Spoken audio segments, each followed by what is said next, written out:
Okay, great. I see it. I just want to make sure I can monitor. You see it, Ashley, yeah, already? I see it. Mm-hmm. Okay, Yeah, it so says it's live on preparing. YouTube. Yeah, I pulled it up. It's still loading on my end. Yeah, it's loading, I think, but it provided me with the link. Okay, great. Oh, you know what? It has just a landing page, I think, until it actually starts.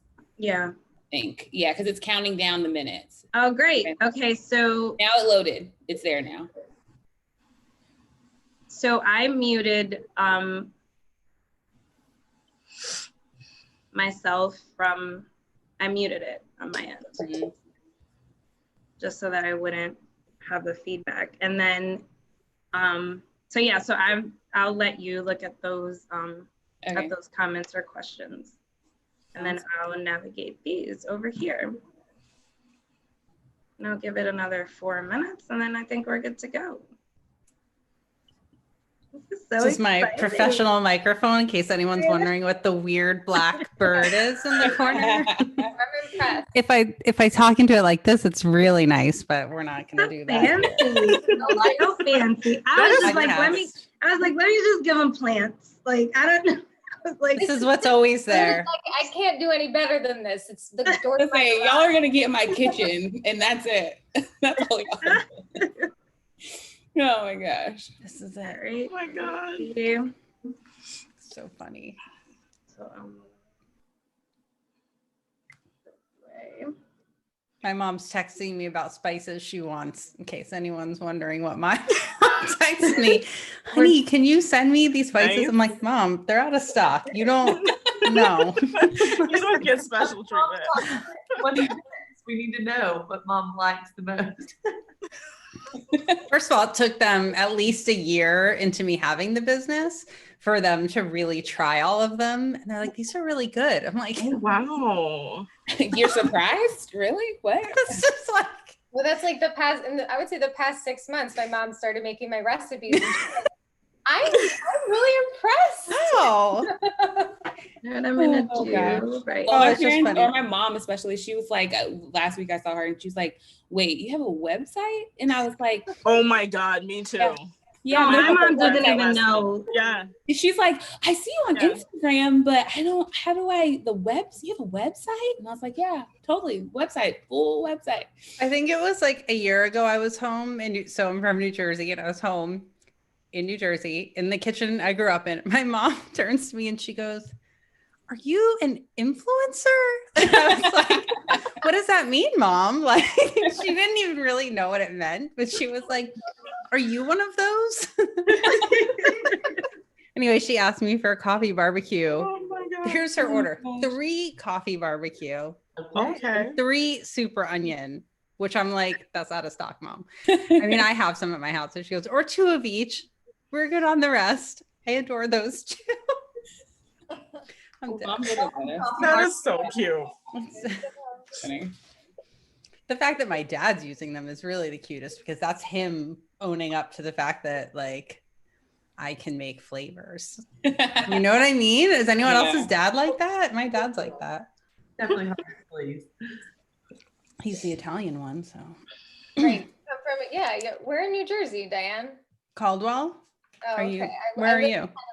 So I'm in Oh, okay. Yeah, I grew up there. So yeah, my whole life. Yeah. I'm like typing super. Is someone asking for tech support? I figured I would just like share the. I did. I was like, God, shoot, I need a password. And then I started typing in the Google Doc like cryptically, like, can she see this? And Charlotte was like, I'll just text her. It's fine. I can just text her. I had gotten up to go get my phone because it was in the other room. So. I figured that I would just share the YouTube link. Okay. With us to share? I'm just doing like a quick swipe up. Oh, in your stories. Okay. Yeah, just just in case. But I don't think it's necessary. And then I'm gonna put my phone down and we will start. Okay. All right, and I will look at comments in a second and everybody can hear us.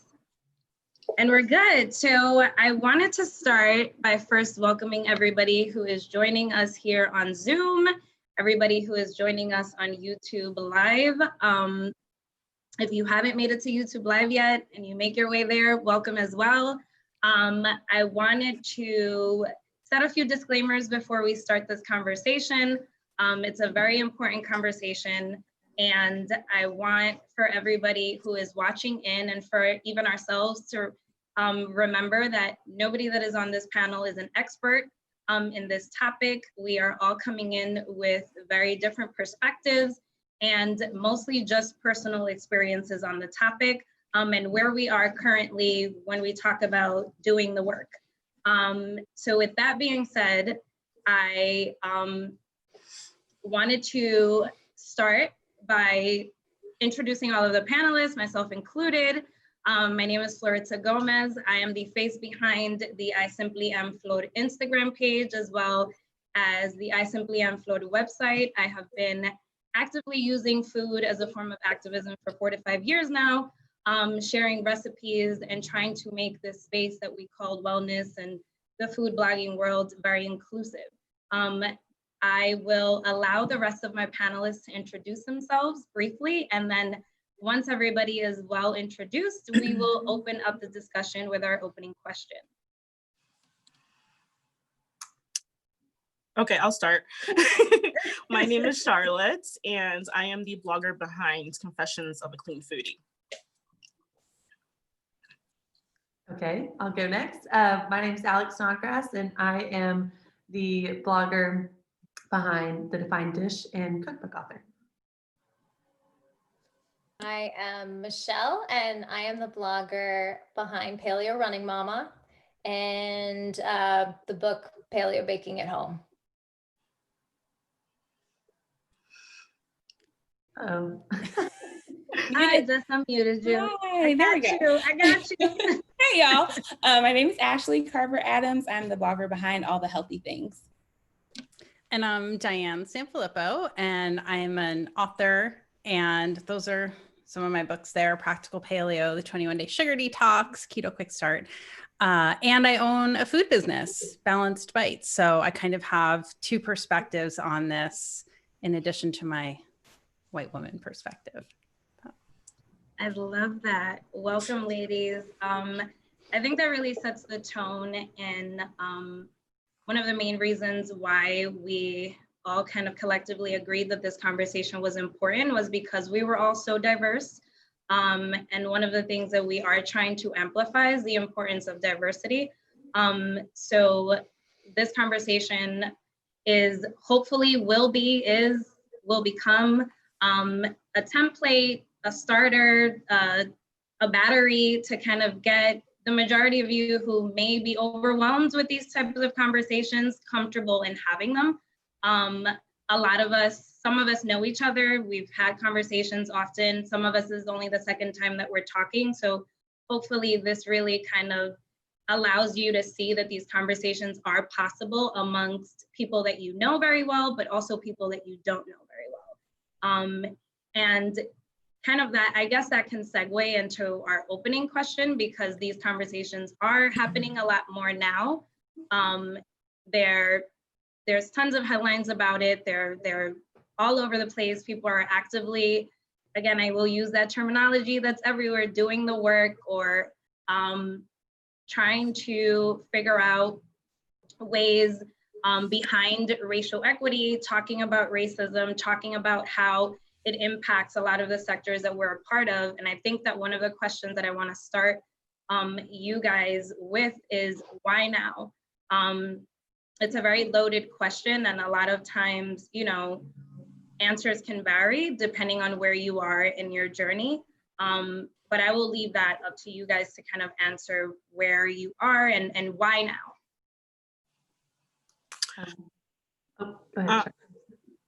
For me, I think it's not really why now. I think I've been pretty open about my feelings and my thoughts when it comes to social injustice across the board. But for me, I think why I decided to be a little bit more bold about my feelings and my thoughts, I think just came out of frustration. I think for so long, a lot of Black people have felt very alone in this fight. And I think a lot of my frustration stemmed from that. So for me, it wasn't really, calling out other people or asking why aren't other people speaking about this?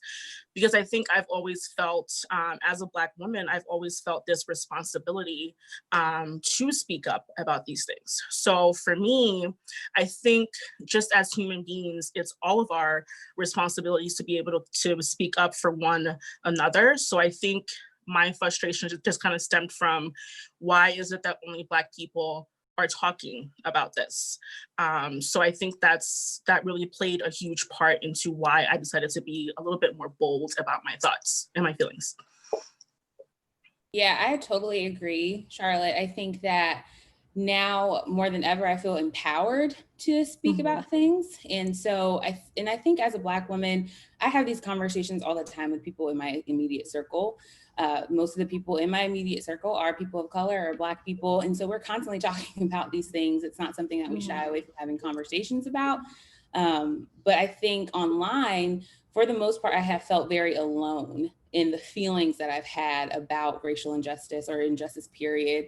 It's just not something that people talk about a lot online about. And so when you are the minority in a group where no one is talking about this to start with, you feel very alone and you feel like it's not the topic of conversation right now, or it's not something that we should be talking about. And I think what's happened over the past couple of weeks is that the conversations that I've had privately with people I'm close to, I feel much more emboldened and empowered to have those conversations and to have those talking points or just talk about things online, which is really freeing. And I didn't realize how much of myself that I was kind of keeping in a box. I don't share everything online, period, but this is a huge part of my life. I'm a Black woman, so it's a huge part of my identity. And so I just didn't realize how much I was keeping that kind of, closed off, because I was afraid of what the response would be, or not even like a backlash or anything, just afraid of what people would think or say. I don't want to be, perceived as the stereotypical angry Black woman, or, all of these things that Black women have to deal with or think about before they can even say a single word. So it's been really freeing over the past couple of weeks to feel like I can be my full self and just say what I have been saying all along to my audience or to a larger group of people. So why now? For me, definitely a loaded question. Echoing what you said, Ashley, about fear. I just felt like, I think always since starting the food blog, that there were certain things I was going to keep personal. As food bloggers, we know, look, if we talk about potatoes, people start with hate comments. So it's like, okay, if I talk about potatoes and people are that vicious, I wonder what's going to happen if I talk about this or anything related to race and racial justice and how I might feel, about certain things happening in the news. So what changed was I saw other white people speaking up. And because things are so white centered, as a white person, I was like, okay, I think now's the time. But once I did that and I saw some of the backlash, and that was so much, I think, worse than I was expecting, which is like, where was I? I don't know. But I saw so much backlash, and it just motivated me, and it made me realize, like, wow, like just the fact that I was so comfortable and so privileged to feel like I never have to speak about this in my business, in my online platform, is a huge part of the problem. Like, it might even be the problem. Like, we're not talking about it. So that's why we're here. So for me, that's what's changed in the past month or so, is that I feel like it's necessary if we're going to make any changes. We all have to talk. We've talked to each other. We have to talk to our platforms. Yeah, and kind of to, relay after you, I think a lot of my feelings are the same for why now, and it's definitely a loaded question that I'm still unpacking myself. But I think for me, it was like, okay, if I just have good intentions and I am kind on my page and I share food, like that's enough. And with this particular movement, I realized to keep the ball rolling and to keep this movement moving forward, it's going to take white people to step up to the plate and have these uncomfortable conversations and stand up for this as well. So I knew it was time to put this "I'm only a food blogger and I only talk about food" thing to the side, and you know, just keep that ball moving. And I knew I just had to do that. But also, you know, the other part of the loaded question, which I know so many white women can relate, is we're afraid to talk about this because it's uncomfortable. And you know, it's not that I was afraid that I was going to lose some of my racist followers, it's more that I was going to misspeak. But what I've realized as well with learning over the last couple of weeks is just showing up at the conversation is most important, and that it's not about me. And if I misstep and I say something stupid and somebody corrects me, then that's progress. And I just can't be defensive about that. So just putting that people pleasing thing to the side and just being willing to make mistakes along this way is kind of why now for me, more or less. All right. So why now for me? It wasn't really a now. I mean, I've been talking about this for a while. It started for me several years ago. And when I say that to any of the white women watching, don't feel like I got here sooner. I'm 42. So a few years ago, it was basically like one day before other people in the conversation. And I learned so much in the last few weeks as well. But when I recognized my privilege, I was traveling, and I know this isn't like exactly the question, but I was traveling. I was in San Francisco, lost my driver's license somewhere. My wallet fell out of the car, and I was able to fly home really easily. Like I actually kind of had a security escort, it felt like, instead of being put aside to a room. And this all the time they said it was going to take on the internet. Like it was almost faster than just having my ID.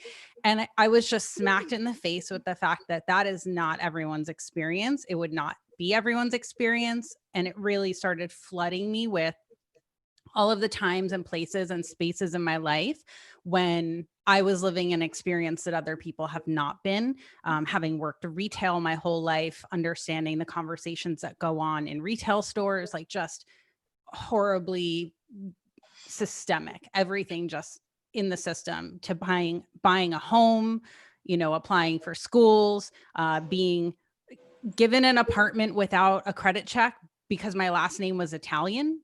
Literally, like the guy who owned the building was like, okay. So all of these things. And I think for the white women watching, sometimes recognizing your privilege becomes that opening line of like, oh, that's what people mean by a different experience. So for me, that's something that I've been getting comfortable with being uncomfortable in for the last few years. And then taking steps to learn from anti-racism educators like Rachel Cargill, specifically going to one of her workshops and having my embarrassed moment for white people and myself, just so embarrassed and crying and having the tears and that whole experience, right? And then trying to talk about it little by little on social media and getting to the point where I was like, I don't know who's listening, but I felt like if Black women hear this, I'm happy that I know that they would hear it, because that's who I'm trying to make more comfortable in my space, are the people who have not been comfortable all along, and trying to have conversations where, I mean, I'm typically just very much a confrontational person. So I'm used to people feeling confronted by my content, and I'm not worried about that. So to your point, Alex, I'm like, I don't care. You're here or you're not. I have probably one of the smallest followings of everyone here, and I've been doing this probably longer than anyone, and I've, you know, sold a lot of books and all the things, but like, I'm not for everyone. I got the shirt on today. So why now to escalate the conversation? Charlotte and I are like, we are the closest relationship here, so we go way back. But why escalate the conversation? Honestly, it's because of women like Alex and Michelle who have said, oh, not only do I get it, but I'm supposed to be having this conversation. I'm not supposed to be comfortable. And for me, it's like white women are finally pulling up to align with each other too, to say none of us think this is right and we're all going to speak up. So now I feel supported by other white women in the conversation to help just dismantle whatever it is that we're dismantling. And it's not that we're here to save anyone. It's just we need to stop being silent collectively. And so I definitely feel more comfortable posting whatever I'm going to post, you know, but at the same time, I'm just like, oh, good, they're here, like they're coming, you know. That's how I'm feeling. It's this like a little bit of a sigh of relief that the people who have a heart for this are awakening. That's why now for me. It's like everyone has seen a thing that they can't say they didn't see, that they can't say it didn't happen. It happened. We've been talking about it. You all, I'm sure, have talked about it much longer. So I think that's why now. Just to kind of piggyback. Oh, I'm sorry, Flor. No. Just to kind of piggyback off of what Alex and Diane kind of talked about, I think it's very important for our white friends to let go of the guilt, let go of the shame, let go of any of those feelings that you've had, because it's just not conducive. And I think to the conversation. And I think that if you're worried about what to say or what not to say, a lot of Black people, Black women in general, we know where your heart is. I think when we hear someone speak about, you know, who's white, speak about racial injustice, we know there's just a feeling. You have this feeling and we know where your heart is. So I think just stop worrying about how to say something and just speak from your heart. That's the easiest way. No, I think I totally agree with what Charlotte just referenced. And I think that it goes a lot with my why now. You know, being in this space and you kind of show up and you assimilate to what's there. And what's there sometimes is not representative of other people. You show up and you feel like you either need to do what everybody else that's like doing it or has been doing it that may not necessarily look like you or share the same experiences like you is doing so that you can be successful, or you feel this deeply embedded responsibility to represent yourself. And for me, I know, you know, being Afro-Latina and having a Dominican background and also identifying as a Black woman, there was like this responsibility of like, I need to do the work in a way where my people feel represented and they feel seen because nobody else is doing. And I know that I've had this conversation with Ashley where it's kind of like, well, maybe I like cheesecake and like, I don't want to share a recipe on like mango. But there's also that like pressure of, well, if you don't, like, who's gonna do it? Because nobody else is gonna do it. And if they do it, there's that disconnect of like, you know, well, why are you doing it? And are you appropriating? And so for me, it was kind of like, this is the time for us to really use our voices and to really come together to say, no one person should be responsible of representing an entire race, an entire group. No one person should be responsible for doing that. And it's through these conversations that it could be like, well, even if it's slow and steady, we can dismantle all of the differences and say, we're all people. We're all people with very different perspectives, with very unique DNA, with very different ideas. Like, I know I speak for myself. I don't speak for every Black woman in the world. And I know that there's a lot of Black women in the world that may not necessarily relate to anything that I say or my experiences. So for me, like my why now really kind of centered in that, like, it was like that, like your cup is filling and you see so much going on and like we see it, like I see it. Like there's no way for me not to see it because I live it. And there's no way for me to wake up one day and not be Black. It's just not a thing. But in that, it's kind of like, well, how, like, what level is your activism gonna be on any given day? And at this point, it was also, my why now stems from extreme exhaustion. Just a deeply embedded like exhaustion of, okay, like, is anybody going to pay attention? Is anybody gonna listen? Does anybody care? Like, does anybody even know what's going on? Because I just can't see another perfectly curated picture on social media with people that I engage with constantly and that I have conversations with and that I share moments with, and that, you know, like, you share moments when you post things on social media and somebody's like getting a snapshot of your life and your experience. And even if it's your living room and your plants and your kids, like, that's a personal moment that you're sharing. And I know for most of us, we have conversations with the people within our space.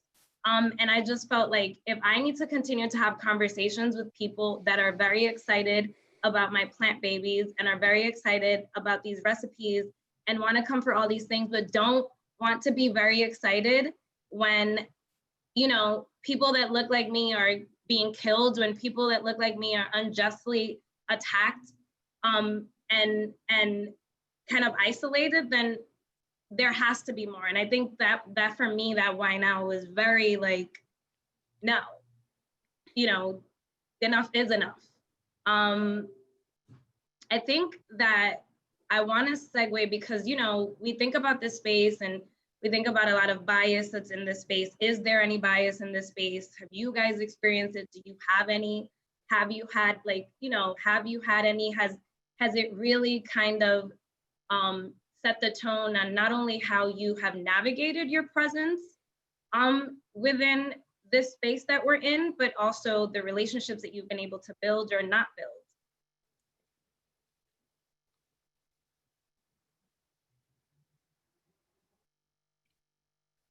Michelle, do you want to jump in? Sure. Yes. So there are, it's strange that I guess I never had to look at it, but 100%.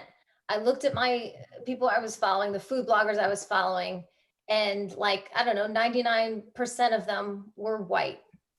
So there's something there, right? I mean, I guess I was never seeking out any Black food bloggers, thinking, I don't know, I didn't know necessarily they were even in the space, aside from you three ladies, because I saw you on Whole30 Recipes. You know, there are definitely biases in terms of especially healthy food blogging. Who is the face of health? You know, that is something. I mean, what are audiences looking for when they're thinking, I'm gonna go paleo, and who am I gonna follow, and what recipes am I gonna make? So that's real, because you know, and I would assume that that's preventing Black healthy food bloggers, paleo food bloggers, from gaining a following, from the algorithms, you know, showing like, follow this person, because it was, you know, once I started following some Black food bloggers, it was super easy to follow like everybody, because then it's just like, okay, bam, bam, bam, and everybody's like grouped together. And like, this is interesting. Why weren't those people coming up before? So there is something going on with an algorithm, but obviously the algorithm is based on what people are looking at. So me personally, I definitely shared those biases, not really knowing that there were Black women who were food bloggers in the health and wellness space, which is like terrible. I didn't know that, but I didn't know it. So that's why that a couple of weeks ago, I immediately put up a post like, here's all the Black food bloggers that I'm now following that have paleo recipes, low carb, vegan, all of these different recipes, and you should follow them too. And yeah, it's been crazy eye-opening. I know I'm like fumbling here, but there's a lot there. So I'll let someone else speak. I'll add on to your point, because you you made a really good point when you highlighted that there's a face to healthy. And that's a big one, because there's a lot that you can unpack from that, because there is a face to healthy. And one of the biggest reasons I've experienced that you don't really see so many, you know, exposed or elevated Black bloggers is because, you know, it's also very connected with access, with how much access there is within communities where you see a lot of people of color living in. And are they even exposed to a lot of the healthy types of products that people within the paleo, clean, healthy eating world are exposed to? And I think that, you know, I think that's why conversations like this within our space are so important, because even though for a lot of us, you know, food blogging is either something that we do because it's fun and we love to cook, or it's something that we do because we enjoy to put together recipes, and, you know, everybody does this for different reasons. I also think that food in and of itself, within the sphere of systematic racism, is used as a weapon. And when you think about food as people having access to it and what types of food they have access to it, I think it really hits home with what you were saying, Michelle, where like, well, here I am, like, you know, I'm in this space and all I see is other people that look like me in this space doing what I do. And there is a significant reason for that. And that reason kind of is not even kind of, is very intertwined with the whole concept of systematic racism. And I think that it was just very important for me to even kind of touch on that. But yes, I will let the next person speak on it. I think for me, I mean, kind of piggybacking off of what Michelle said, I realized about a year and a half ago that I was not being sensitive or intentional in the way that I shared recipes. I think all of us get so much inspiration from other cultures and cuisines, and we share all these different styles of recipes, and the way that you share them is really important. And I never thought about that, and that is horrible. And it was brought to my attention because my lovely community told me, and I was like, I need to back up and I need to listen to this because there's some truth there. And I just, you know, that's white privilege right there. I just didn't even realize what I was doing. And I thought good intentions were enough. And I quickly realized that wasn't. Again, kind of going back to what I said earlier. So I started to follow a more diverse audience. And then I also went to the Sephora Blog Awards, and they did a really good job about highlighting a great group of people. And I started to follow a lot of more diverse people. And I was like, you know what? I need to start. I was the person that only followed people that look like me. And this changed rapidly because it was brought to my attention, and I tried to make a change. And I've also made these connections, and I'm having so much fun following these people. And I know that people that follow me, for the most part, look like me. And so it was a really big shift to just be like, okay, I should start to highlight them. And that's kind of why I started Pass the Dish, because I knew I was wrong a year and a half ago, and I'm still wrong, and I'm still trying to correct it. I'm still trying to learn, but it was definitely something that was brought to my attention that I didn't even think about, and to just think how much I've learned in the last year on that topic alone has been pretty crazy and eye-opening. I'll just make one note about, I think, Michelle, what you had pointed out around bias kind of relates back to this concept of like an insulation that we have as white women to just, we can decide to be in or out of the conversation very, very, very easily. And the algorithm itself is inherently racist. Like, it just will favor certain things. It will perpetuate that favorism. And I learned about shadow banning by following Black women. I had never even heard the term until a few years ago. And I was like, what does that even mean? And it means when someone's content's not being shown, but they don't know, like it's not apparent to them that anything has happened. It's just people can't actually see the content. It's not being served. It's not accessible. If you go to someone's feet, it would be there. Anyway, I don't know all the ins and outs of it, but I was like, oh, what is that? Like the fact that I didn't know what that was until a few years ago. So I think that's really interesting. And what you said about the look of healthy, I was trying to find who posted about it today. I hate to not be able to cite my source, which is, we all know citing our sources is super important, but even more so if you are taking words that you have learned from a Black woman or a woman of color, it's like, it's enough to copy another white woman because whatever, I mean, it's bad, but to then be stealing words from someone else. So I don't remember who posted it. I thought I saved it, but even the look of healthy and this idea of thinness equating to health and the white supremacy and racism that lives in that, I think there's a part of me that has never felt like I fit in that world. And I'm constantly battling and struggling with my own body to fit into that. And I think that the concept of bias here is really interesting because it's like, I don't know. We almost like can't know all of the biases that we have because they're just ingrained in us. So we kind of have to witness them and witness where the system is pushing us towards that and almost continuing to insulate it. Right. Like, I think that's a really interesting concept. So, you know, there's definitely a huge bias in the way that I share products, to your point, Flor, about accessibility. And I know that the products that I make and create are not accessible to everyone. I am up against the fact that I can't sell them for less than I buy them for. You know, I can't actually functionally do that to have a business.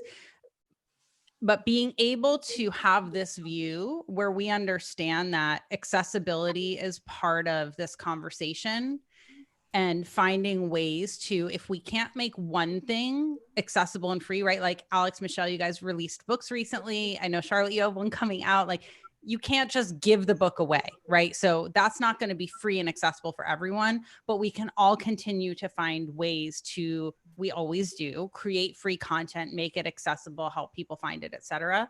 And I think that, I think if we're just aware that there is an implicit bias in the fact that certain things are not accessible financially, but understanding that it's always important to find ways to make things that we do accessible to everyone, I think that's one way we can start to, again, like dismantle it. I mean, I'm just all about taking a sledgehammer to everything. Like, what can we break apart and how do we break things and do better? Anyway, so I don't know if that answers the question, but that was kind of my take on this concept of bias.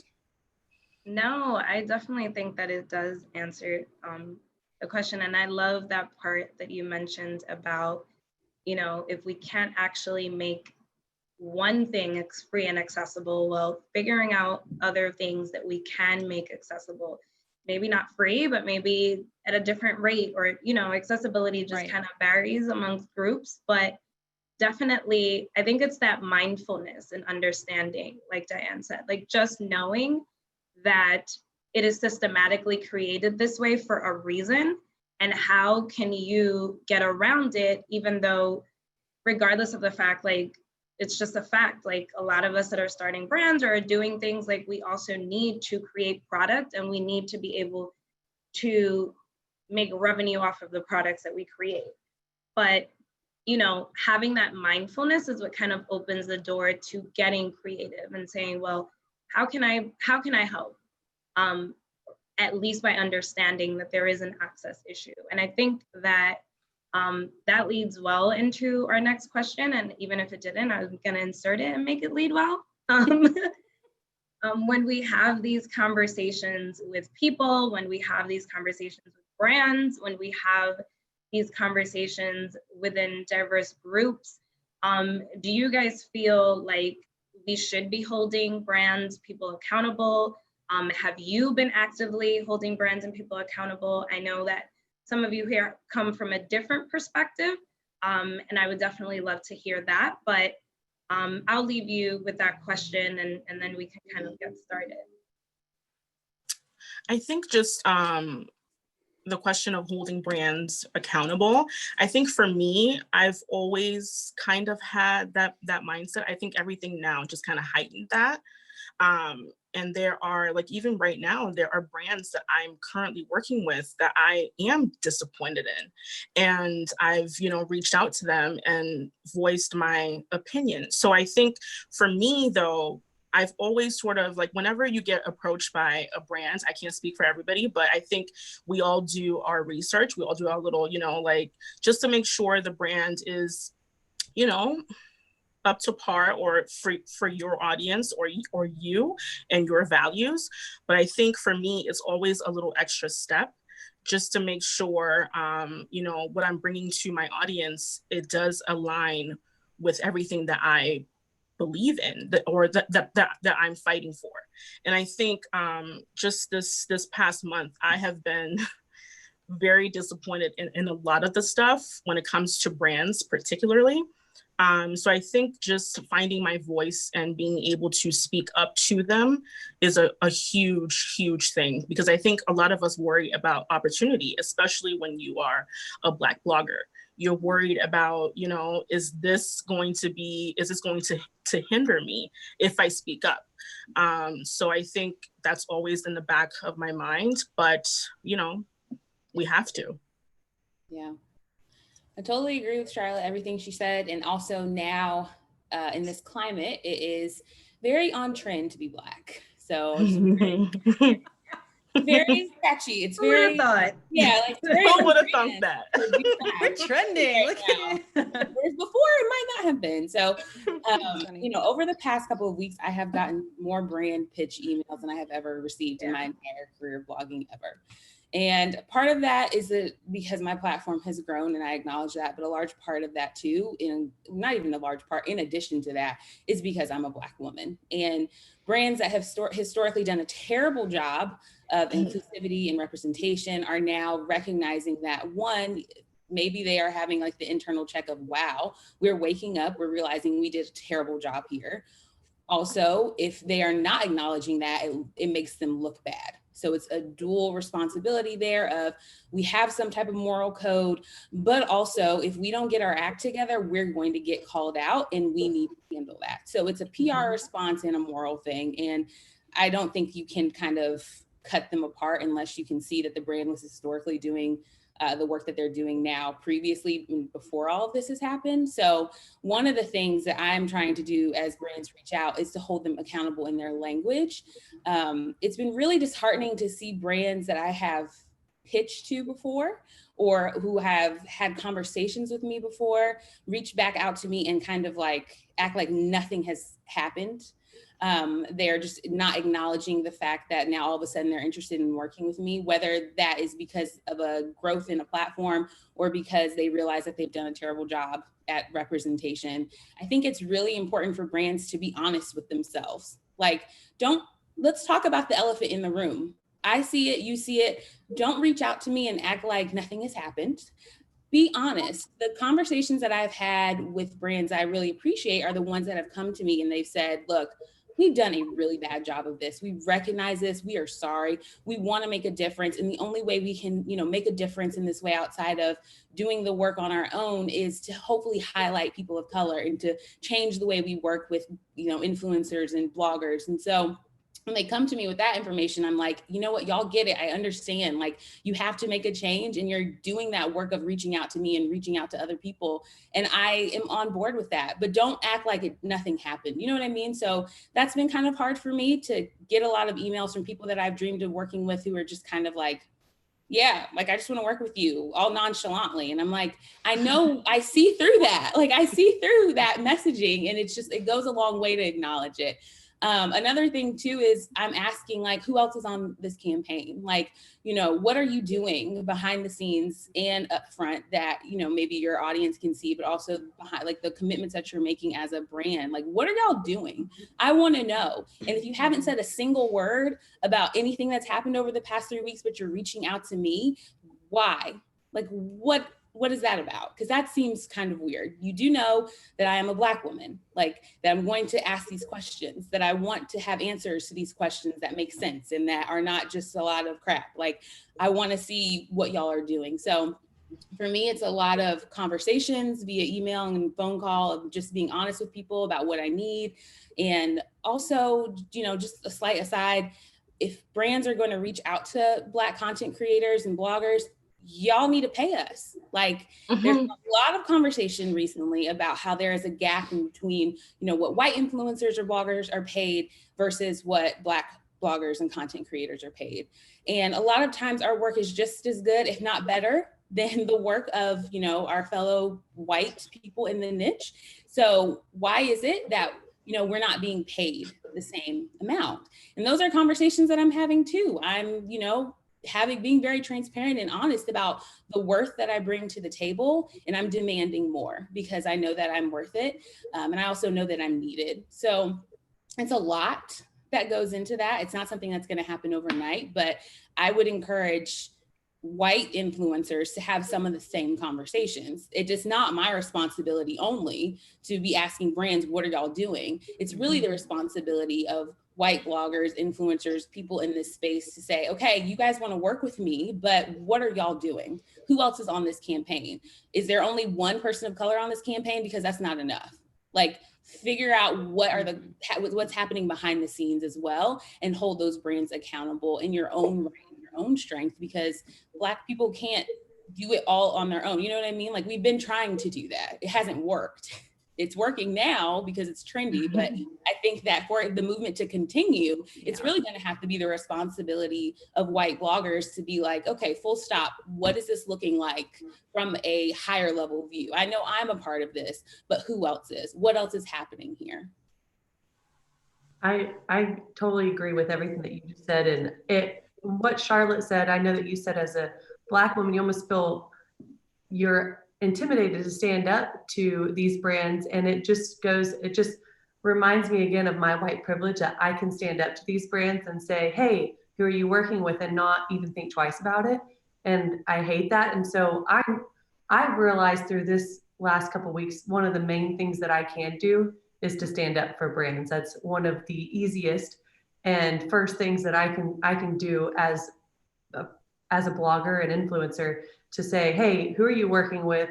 What's your roster? What is your plan moving forward? How is this working? And there's been a few partnerships that I just had to cancel because they just weren't getting it and they weren't doing anything. And they just thought, we'll just kind of wait until this kind of blows over. And I was like, this is not the right answer. This is not going to blow over. This is, if you're not going to do something about it, then I'm going to have to walk away from that. And I feel like that's one thing as a white woman that's an influencer that I can do. And I'm going to hold myself accountable for, and have those uncomfortable conversations with all of those brands and ask, who are you working with and what's your plan moving forward? And that's kind of something I've been doing in behind the scenes that I know I can continue to do. I think you made such a good point about, you said, you know, I hate that I can stand up to them. And I immediately thought, like, don't hate it, just use it. You know, like, as somebody who I don't consider myself an influencer or blogger in the same way. I haven't blogged in regularly as a normal blogger, where I don't monetize my blog in the same way. But I have always had that perspective of like, I don't really need whatever these people are doing with whatever they wanted to pay. Like, I've actually not done sponsored content. And I recognize that that's absolutely a privilege too, to have been able to monetize other things. But it is such a power to be able to use your privilege. I was smiling, Ashley, when you were like, all these people are coming at me. And I was thinking, you better send them a new rate sheet. And it better be an increased set of prices. Yeah. This is a you just woke up price sheet. Yes, exactly. There's a tax on it. A little bit. Okay, I just want to make sure. Yeah. As your big sister business coach over here, I'm like, hold on, there better be a new rate sheet. And interestingly, some of the brands, they may have had people on the team a year ago who are no longer there, and now they're reaching out. And I'm not making excuses. I just know I get people reaching out, and I'm like, we talked a year ago. You need to remember who you talked to. Yeah. But I just wanted to mention one thing, that because I don't have this same relationship with brands, but I am a brand, and, you know, with Balanced Bites, I actually don't have any current marketing budget. Like, I'm now one of those brands that's like, oh, you don't have a marketing budget, you know, like, actually, no, we don't have any money for that. But making it a point to always reach out to, I mean, I've basically just reached out to whoever was my friends, which happens to be a diverse group of mostly women. But, you know, making it a point, I think, back to the concept of like this insulation and algorithm, making it a point to find other people and not just wait for people to present themselves in your feed. And so I think if we recognize or hold brands accountable to seeking out people, kind of, you know, and circling back and maybe making the point, like Alex, and recognizing the situation Ashley's in, like, hey, what are you doing to reach back out to some people who maybe asked you to collaborate, who you didn't collaborate with, and maybe you didn't understand how important that was, even if this person had a smaller following than this one. And just kind of naming those things and giving them the examples. There's one thing I've learned in everything that I'm doing, is that whoever is running those brand campaigns, they're not smarter than you are about the ROI that you're getting for them. They think they know, but they don't know. And so now that I'm on this side, I'm like, I know exactly how valuable it is for anyone to share anything that I've created. Like, one mention, you know, that's valuable real estate. And I think we can help to impart that, you know, as white women, to say, like, it doesn't matter what the following is. It's that voice, like that person's endorsement matters, because her followers are really loyal. Like, you have to look at that. One thing that I'm taking it upon myself to just be more and more brazen about doing, because I don't care who likes me or not. So it's kind of whatever. I had this conversation recently. Alex, you brought up this point about appropriation and being concerned about that. And that's something that I'm looking at with food brands in particular, and that I'm thinking about with what I'm doing with my brand is, you know, is a brand selling a culturally rooted product and no one in that company is of that culture? And then further, they're also not connected in any way to contributing back to people of that culture who may be in need. So I don't really want to do a call out or cancel culture like in this call. It's because if I did that all the time, it would be 100% of my feed all the time, because I have things to say about everyone. So I do too. And I don't associate. So if you're like, I wonder what she thinks about that brand, if I never talk about it, I probably have a problem with it. Like, if you don't know, now you know. So, but looking at that, and I did make a contact with one company. We'll see what they do. So I will tell you what I did. I reached out to Vital Farms, who has eggs. I love their eggs. And they started making ghee because they had butter. And so they started making ghee from it. And I just reached out to them. I was like, hey, you know, this was brought to my attention by some of my community, that if I'm going to talk about ghee, I need to be talking about the fact that it has these roots in ancient India, and like, what about the culture? I need to actually mention it. Like, you can't just take this product as if it's your own and never make a mention. And I know that's kind of a broader issue of appropriation, but I think it's part of the conversation about diversity and equity and inclusion of, as white people, we can't just co-opt products and ingredients and spaces and then capitalize on that, and then further never find a way to give back. And so, to this point about what are the brands doing, look, if they haven't gotten it all together to make their multicultural approach, the least we can do as a brand is donate money. And I don't think that's a bad thing. I think not every brand can get it together in a day. Right now, you all are like, we're busy. You know what I mean? Like, I'm not going to come knock on everyone's door. Can you do this paid thing for me tomorrow? Because that's also too much. But brands can put their money where their mouth is. And I think that that's meaningful as well. And especially if the products that we make are not accessible to everyone, we can find ways to take a percentage of what's being sold and give it to somebody, give it to populations that, you know, really need it. So it's not capitalism for the sake of capitalism.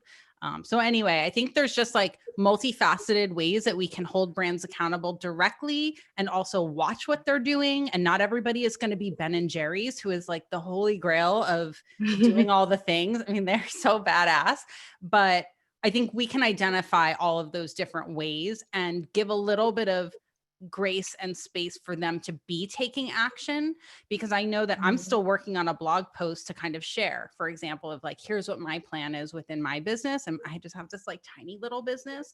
I think we need to look for it and expect it. But just the loudness of a brand saying XYZ isn't the thing, right? Like it's going to be over time. It's going to be showing up repeatedly, to Charlotte's point about like, we know, right? Like we all know we can watch a brand put up a black square and not then 3, 6, 9, 12 months later be doing anything about it.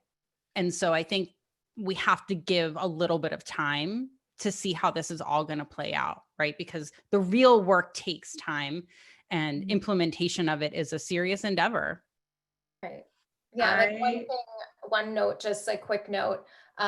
One concern about, even if white bloggers, like, you know, Alex was saying, we are specifically asking, what are you doing right now? You know, what are you going to do in the future? Who else are you working with? Are they just going to develop this like go-to response? Like, okay, here, copy and paste. This is our protocol. And then it means literally nothing in 6 months. I don't know. Right.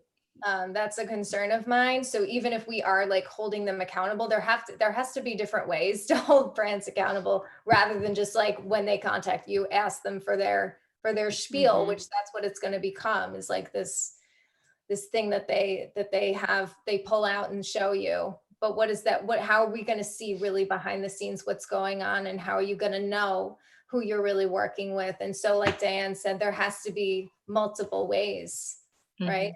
I wonder, I'm sorry, I just have this random idea, especially for, I mean, I'm not going to ask you ladies on the spot here, but I'm going to put anybody watching who is a white female blogger who literally doesn't like need that next paycheck from whatever that brand is. And you know the difference between needing it and not needing it. Most white women probably don't like need it for the mortgage, for the bills, for the food, whatever it is, if you're in that situation. And maybe you do. So I don't want to make a gross generalization, but what if you said, before I'm going to do this campaign, I need to see a Black woman on your feed doing a campaign that I know is paid, and then I can come in after her, like literally giving up your spot first to say, not me right now. And like, I'll come in after that. Like this is what I need to see. I don't need to just hear it. I need to actually see it. And then I'm on. Yeah, so this is a really good point, and this is something that I've seen happen in other industries. So my husband and I both went to law school. We have a background in, he's still a lawyer. I'm obviously not a lawyer, but one of the things he had a classmate do was he went to a historically Black law school. He went to Howard University for law school. And so often white law firms, big law firms would come to Howard to recruit for their diversity measures as a part of, you know, wanting to make sure they have some diversity in the firm. And one of his classmates who got a job offer from the firm said, look, I'll take this job, but in order for me to take it, y'all are going to have to pick 6 fellow students to come summer at your firm this summer. Then I'll take it. And they did that. And then he took the job. And those 6 people were able to come in summer at the firm and decide if they wanted to continue to work there, you know, build the partnerships and all of that. So that works. And I think that has probably happened in other industries more than maybe we realize. And it's something that could, you know, be used in other ways. But I think that's a great idea of being like, look, I'll do this if, and that's not, and I think people can get kind of like, are you giving people opportunities if they don't deserve? There's a lot of this kind of like guilt and weirdness around it, but it's not. It isn't, because what's happening now that I've seen is that people who have deserved the exposure and the opportunities and everything that they are getting for so long are now getting it. And it's not because they are getting a handout or a credit. It's because they deserve it. And they freaking deserve it. And they have always deserved it. And just now, finally, people are, whether it's because of algorithms and shifts and change, whatever, they're finally getting the exposure that they deserve. So this isn't about like, you know, well, I don't want to feel like I'm becoming like just telling people because they're Black. And I've heard those sentiments and concerns, but I think it's really important to kind of have like a firm standing and figure out what you can do in your own personal, you know, ability, whether that is refusing the check or opting to not work until, like Diane said, you see someone else featured on the campaign. Those are really tangible ways of seeing some real change in action. And I think that they'll prevent that like just spiel being spin out, because what are you going to say when someone's like, okay, I'll work with you only if, and your time is valuable to them and your platform is valuable to them. Otherwise they wouldn't have reached out to you. So I think they'll most likely be willing to have some conversations and make some shifts after that. They're at least going to feel awkward. Hello. Which is, I'm all about that. Hello. It's definitely going to make I have so much to unpack from like, it was like I was in my seat like, ooh, ooh, ooh. Because yes to these last points, that is exactly what creating a seat at the table is. Like, there's this big table and like, you guys want me to sit here, but like there's 5 other seats that you can create because the table is big enough. And this is the disclaimer, because I know that you value me and you're putting a price on me, and there's a benefit that you think that I can bring. Well, that benefit comes with a disclaimer or a fine print. And if you don't want to roll with it, then I can just take my benefit and my value and my business somewhere else. And I feel like there's ownership and integrity that comes behind that. Because it's very important to like, you know, hold people accountable at that level. I mean, I can relate a lot with you, Diane. Like I, in my 4 to 5 years, have yet to do sponsored content. I am very like, I feel like a huge part of me has always been rebellious, because I could also like, if I don't talk about the brand, it's because I'm not here for it. And I realize that in this space that we're in, it's so unfortunate because a lot of us there's not that many other options for a lot of like these brands that we use that provide us these, you know, products and services that we feel are important because our body feels like they're important. But there's like that battle between like, but I know that you suck. And like, I see you. And I say that in a way of like, I don't necessarily know what people are doing in the background. And, you know, I try to be very mindful of like, I know that it takes I know that it's a process from a branding perspective. I know that it's a process, but I want to use you, Diane, as an example. And I had mentioned this to you before, like, as you mentioned that you're creating, you know, the way that Balance Bites is going to come forth to the public and they're going to talk, like, that's great, but we heard from you. And the way that we heard from you was very direct. And I said that to you and I was like, and it literally takes those 6 lines that you put on social media, like, hey guys, we're here, this is what we're doing. Like, it doesn't take all of the, I feel this deeply in my soul and oh my gosh, like this is so, like, granted, that's great if you do feel it deeply in your soul, and you should feel it deeply in your soul because it's something for you to feel. But also, if you don't have the words together that like have all of those feelings, that create all of those, like, you know, general statements, like if you don't have the publicity statement together, you can at least come forth and be like, well, I'll get to that later. This is what I'm doing. Because let me tell you, I know that I talked, just by talking to Ashley and Charlotte, like the 3 of us were like, wow, okay, we see you. Like, there was no, I wonder, like, what she's doing. Like, no, she told us what she's doing. It was very direct and it didn't have like loopholes. And, you know, I'm not saying this from the place of like, that needs to be everybody's template, because everybody comes forth very differently. And the way that you do it, as long as it comes from a very authentic place, I think that people are gonna see that.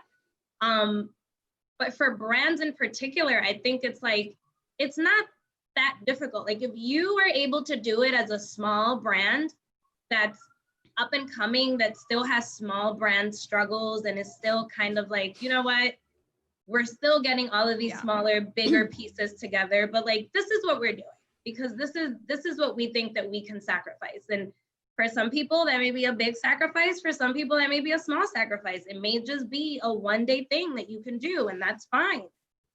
But action, if you don't have the words, you have the ability to act. And like both of those things can't be delayed. Like it can't be, like if you don't know what your action is gonna be, then yes, figure out how to put together your words and your emotions and your feelings behind it, because you're still working on how you're gonna act, and that's okay. Like we all need time sometimes to like gather our thoughts. But if you aren't gonna figure out how to put your words together, well, figure out what you're gonna, but figure something out, because not saying anything is a disservice to your consumers, to your potential consumers, to people like Ashley, Charlotte, and I that are actively engaged, that sometimes have no other choice but to use your product. Because if we had another choice, we probably would not. It's very important for you to kind of be mindful in that space. And that for me is where the frustration sometimes stems from. Like I, with my small voice, I'm like, I'm gonna rebel you, and I'm not going to like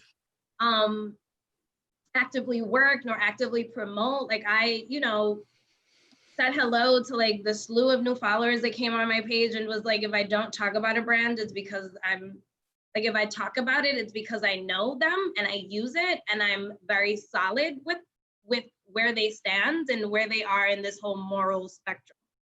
But I do think that just like I also have a list that I can think of. And when you think, even when we talk about like appropriating and gathering and making sure that like the way that you're using your products, like there have been times that I've reached out to brands and legitimately been like, well, this was not done correctly. And before I judge you, let me ask you, like, did you do research? Did you ask around? And the responses to me have been ridiculous.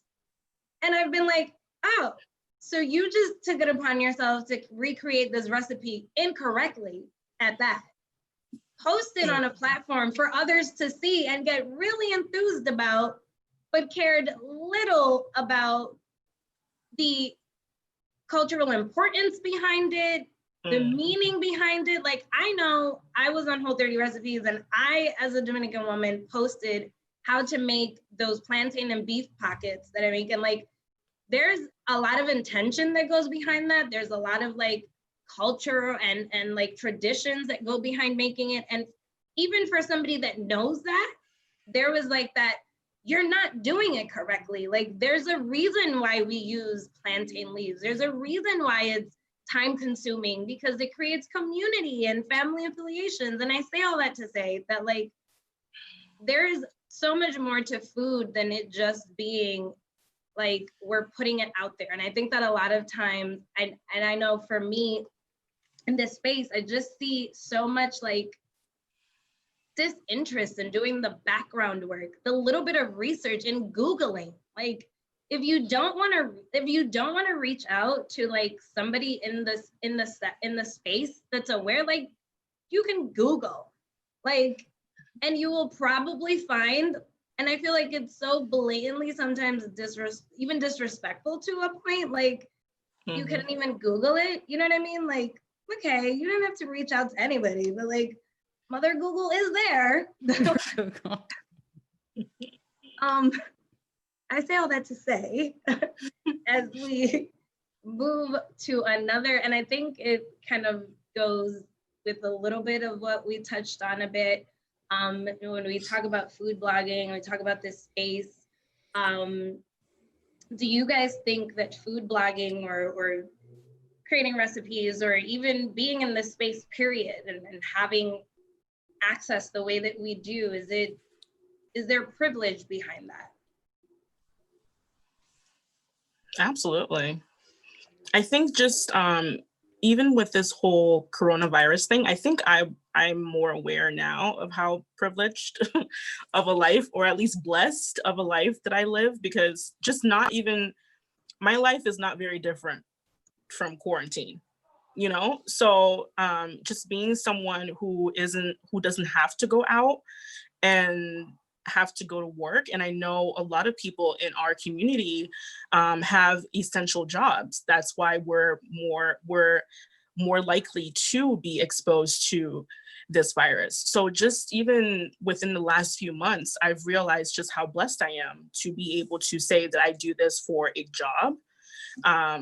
But yeah, it is definitely not lost on me that this is very much a blessed, I'm very blessed to be able to do this.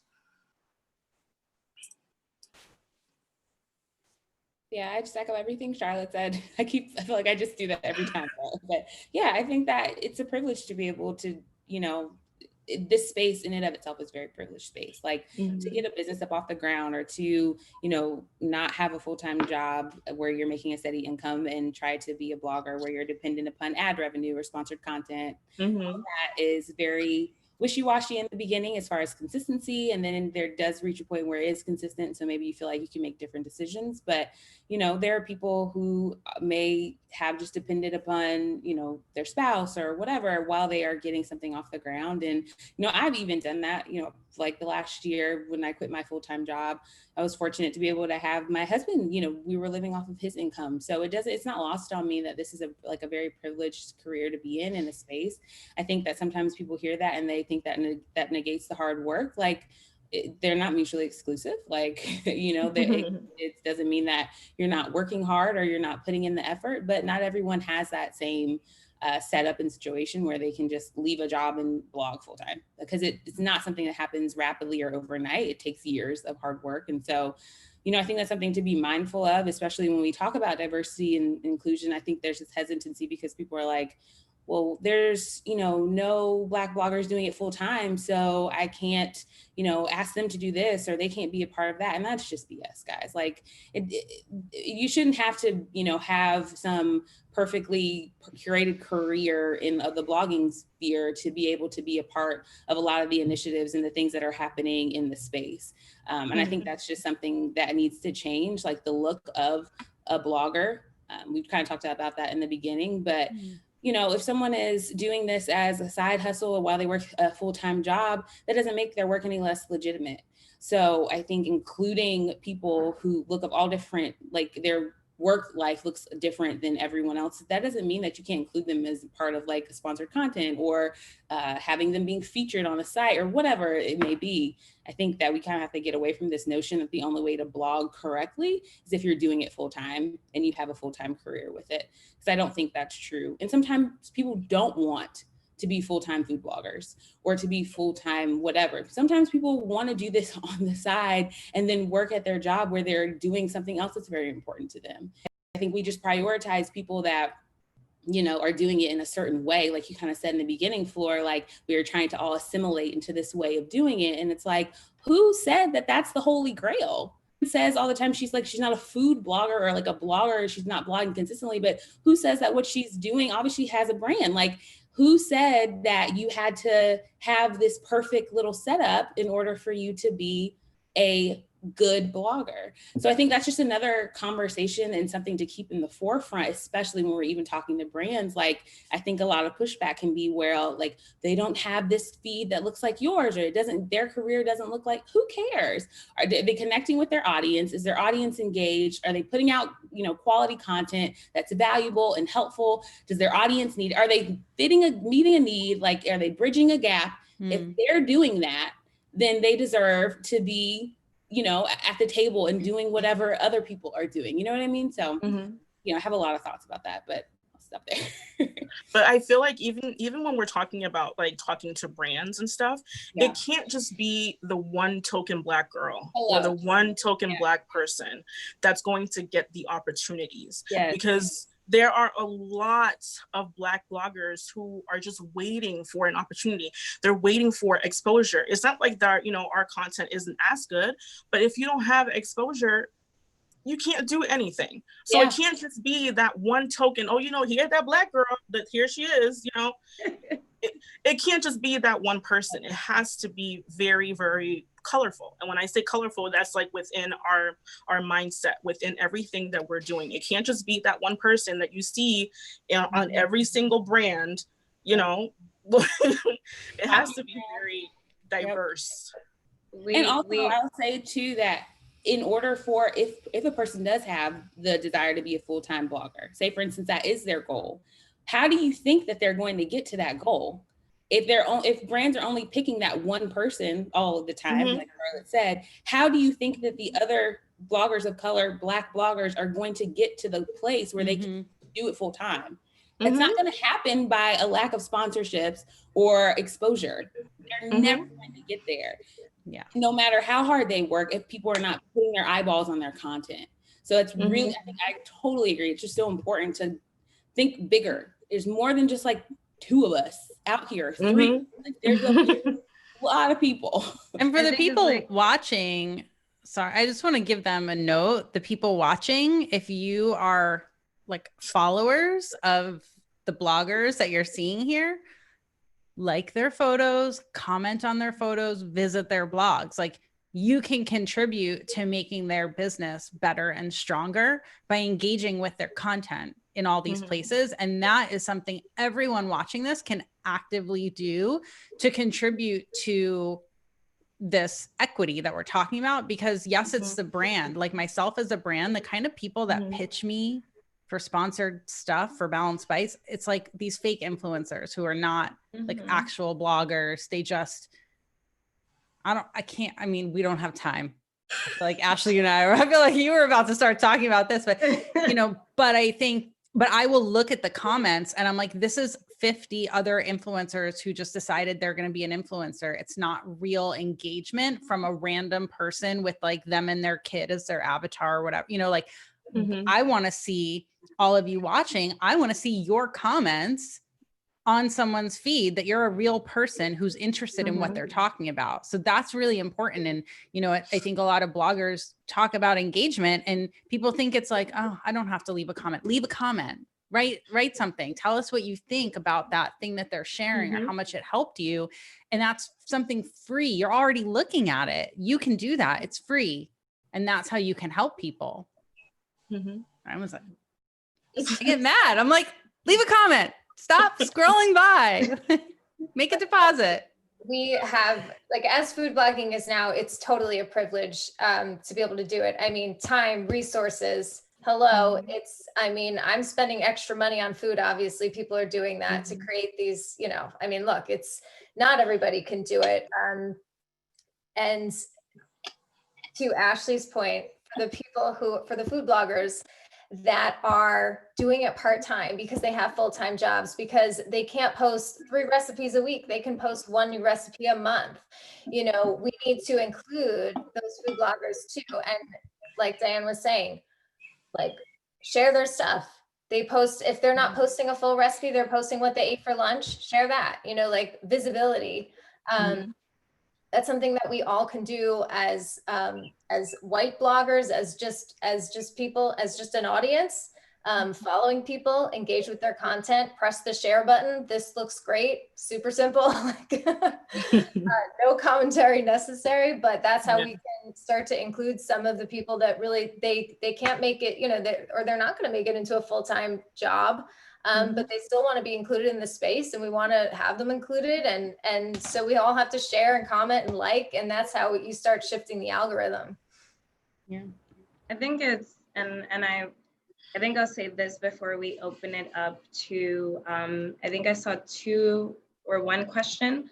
When you think about it from the standpoint of, and just piggybacking off of what Ashley said, like, when you think of tokenism, like, we're not like a moral checkbox. Like, we're not like something that like you just like check that box, like cross that off my to-do list. I feel like being intentional is extremely important.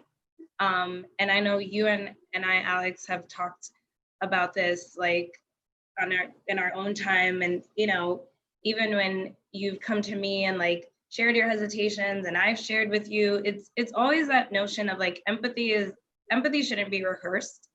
Like, you shouldn't, there isn't a way to kind of do this. There isn't a blueprint behind this. Like I said to you guys, like yesterday, I was like, if I had a blueprint, like I would be posting that and telling people to swipe up, like every single day.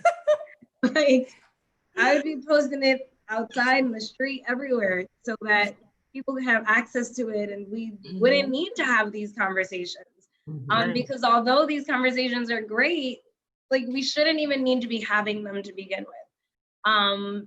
And I think that that's one of those, like, when you think about it, it really interconnects everything and kind of puts everything together to just like remember the people to people component behind it, because it is there. I will share, so somebody had a question that I feel like we kind of answered, but if anybody wants to touch a little bit more on it, and it's, what do you want to see from organizations to stick true to those statements? So I guess, you know, this person gave a little bit of background and said that they work for a children's museum in the South, and they've have always worked to be inclusive and accessible, but the organization still has work to do. So I guess is, how do we, what do we feel? Diane touched a little bit on it, but like that whole concept of, I guess, put your money where your mouth is. If anybody wants to, oh, and there's more. I think, sorry. Like, no, mine's real short, so just consistency. Like if you're starting something right now, like you feel like it's, you're trying to implement a new measure or whatever it may look like for your system or organization or whatever, I don't want to see it drop off. Like it has to continue. It needs to have a long-term plan of action. So, you know, thinking about it for a week or 2 or 3 is not enough. Like, let's talk about an annual thing. Like, how are we going to check in on this quarterly? Like, let's put some action steps and ways to hold ourselves accountable. Let's really think about how we can be consistent with our efforts. And that's really important to me, because that consistency is what's going to make the difference. Doing it for a couple weeks is not going to make the difference. Absolutely. That's exactly what I was going to say. Consistency. And I think a lot of these organizations or brands or companies, they have to realize that we Black people are not asking for charity. We're just asking for equality. Yeah. And I think that gets misconstrued a lot, because like even within the blogging world, I can understand if a brand doesn't want to work with me because my work does not align with what they want or it's not up to par, but don't let my Blackness be the reason why you're not giving me an opportunity, you know? So I think that definitely ties in with consistency and making sure that when somebody is in front of you and you're hiring them or you're considering hiring them, you're not looking at their dreadlocks. You're not looking at, you know, whether or not they're going to be able to entertain your clients. I don't want you to have these preconceived notions before you even give them an opportunity, you know? So consistency, definitely. I totally agree with what you just said. And I want to repeat it again, just in case people missed it. We're not asking for a charity. I think that's very important, because I feel like unintentionally sometimes it can go down that route. And I don't think that there's always malice behind that. I really don't. I think that sometimes it's like, you know, you hear so much like, oh, there's need. And like, you know, you think of like, there's a need and like these people need. And that's not at all what it is.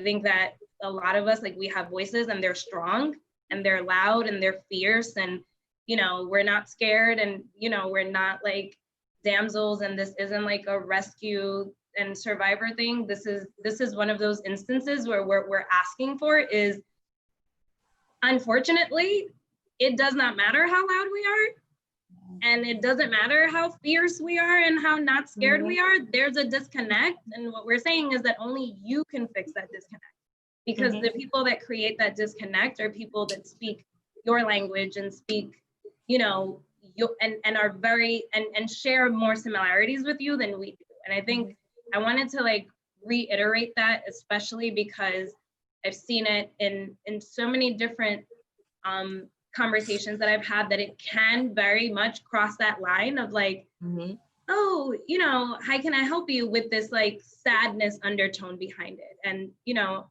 I can only speak for myself, but like whenever I speak on these topics, I am definitely not speaking from a place of like weakness.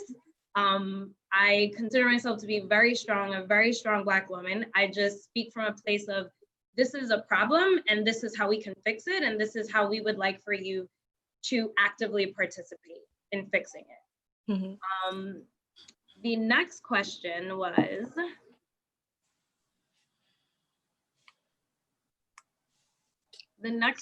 I'll start, I think we have time for 2 more, because I think we have like 10, 15 minutes. So somebody would love to hear Charlotte expand on the conversation she has with brands before she decides to work with them. What do you ask? I think just what Ashley said, just making sure, asking like who else is on this this campaign. Things like that, I think holds the brand accountable, or at least starts to. You know, we talk about, you know, pay. I think that's something that I have been very shy about. Standing up for myself and knowing my worth. So within, you know, just working with an agent, I think that it gives me more of a voice and being able to say, listen, I do really good work and I put my heart and soul into my work and I'm not going to be undervalued. So that's a huge part of the conversation, because it's something that I have struggled with for a long time.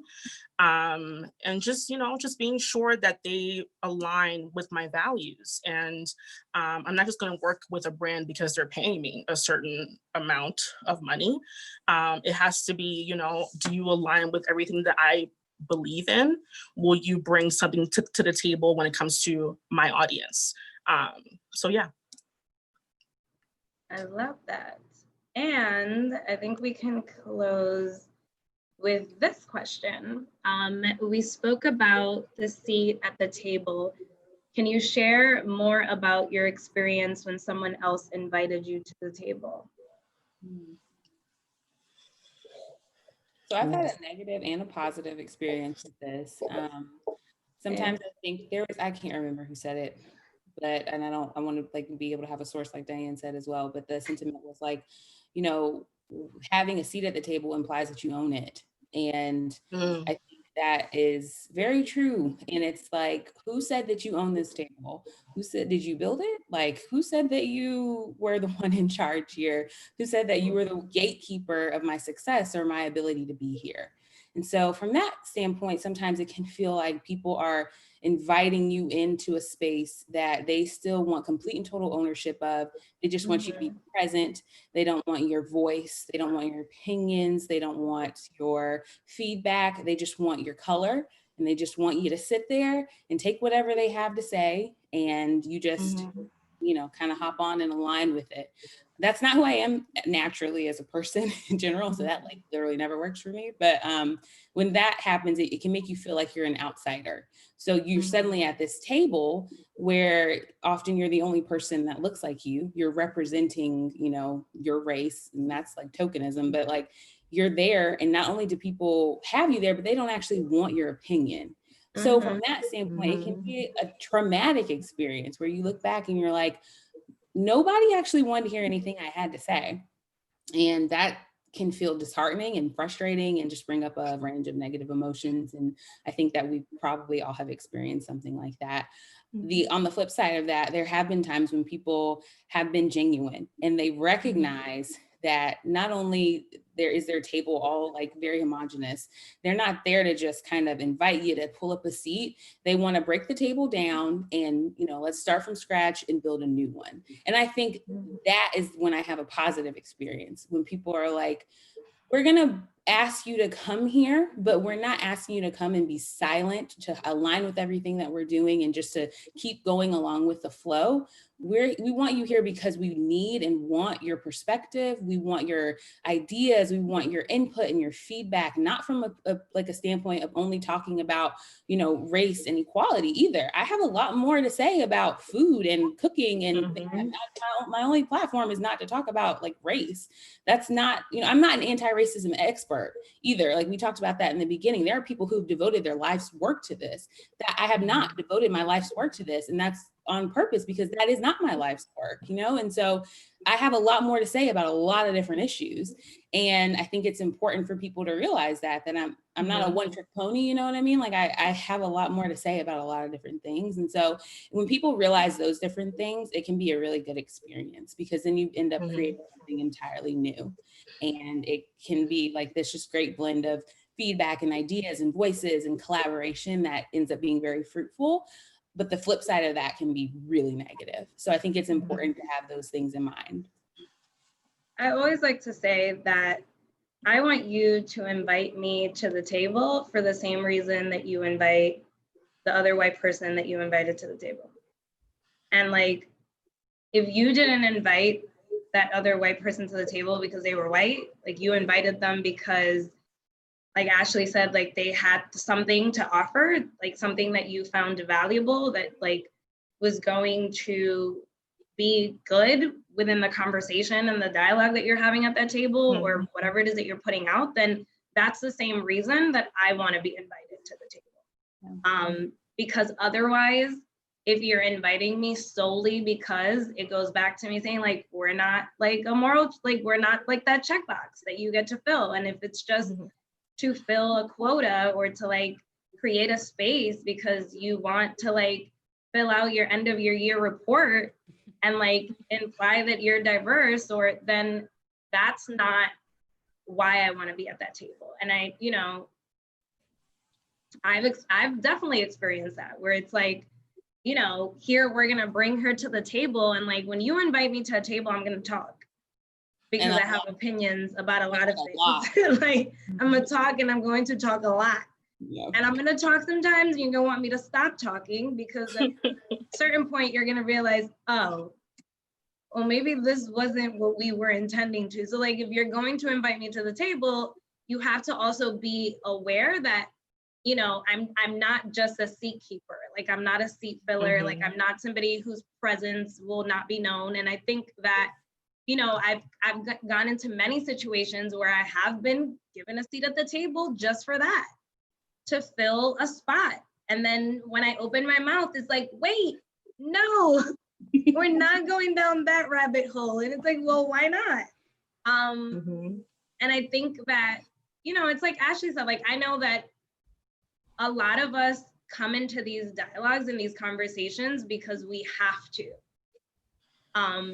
because we can't escape them. Like, you know, Black people can't like escape having these conversations. We can't like put them on pause.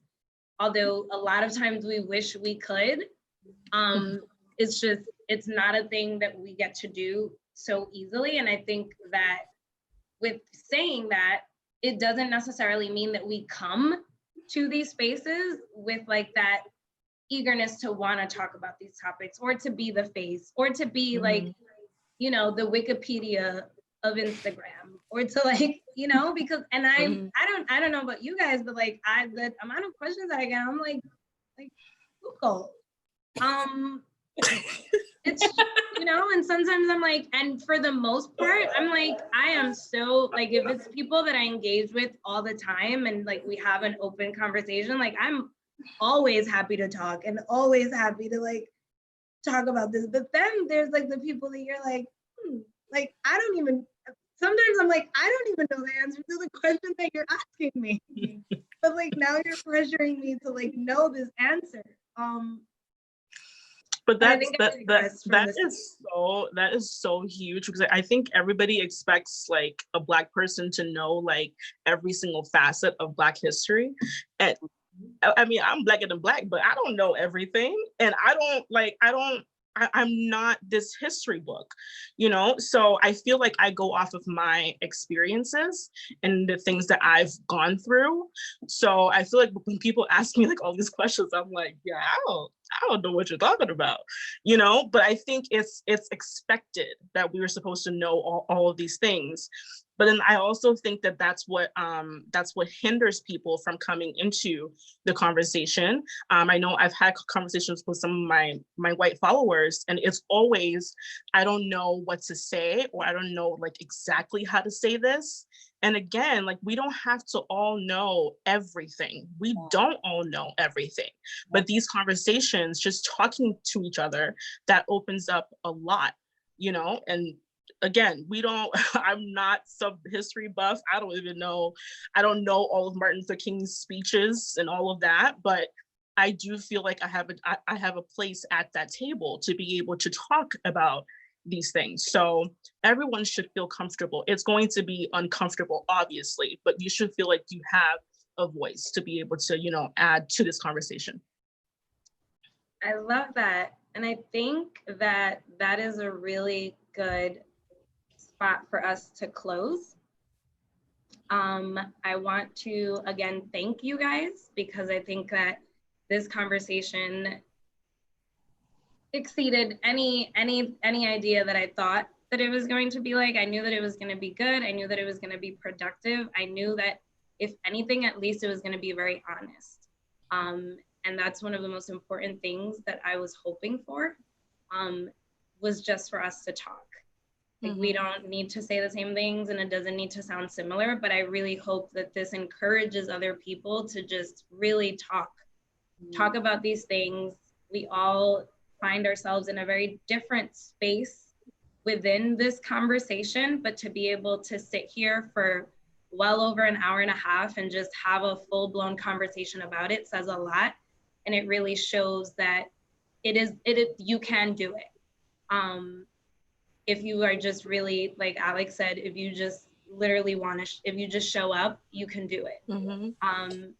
Show up with an open heart, show up flexible to learn, flexible to be wrong, and to be corrected, and not take that correction personal, because like Alex again said, it's not about you, and this process is going to make you feel uncomfortable, and it's going to delayer a lot of areas in you that don't feel very nice, but they're necessary. Like, if you genuinely want to be a person that sees, like, if you generally believe in equality, I think that it's necessary, and it's a necessary delayering. And I will close with that. I will say that if anybody has any questions, I copy and pasted the chat just in case I missed anything. I know that for the most part, people were just saying thank you and nodding their heads.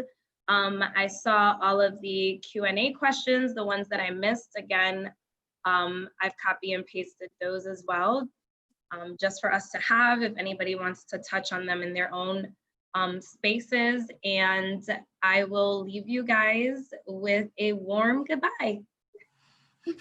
Lord. Thank Thanks, you. ladies. Guys.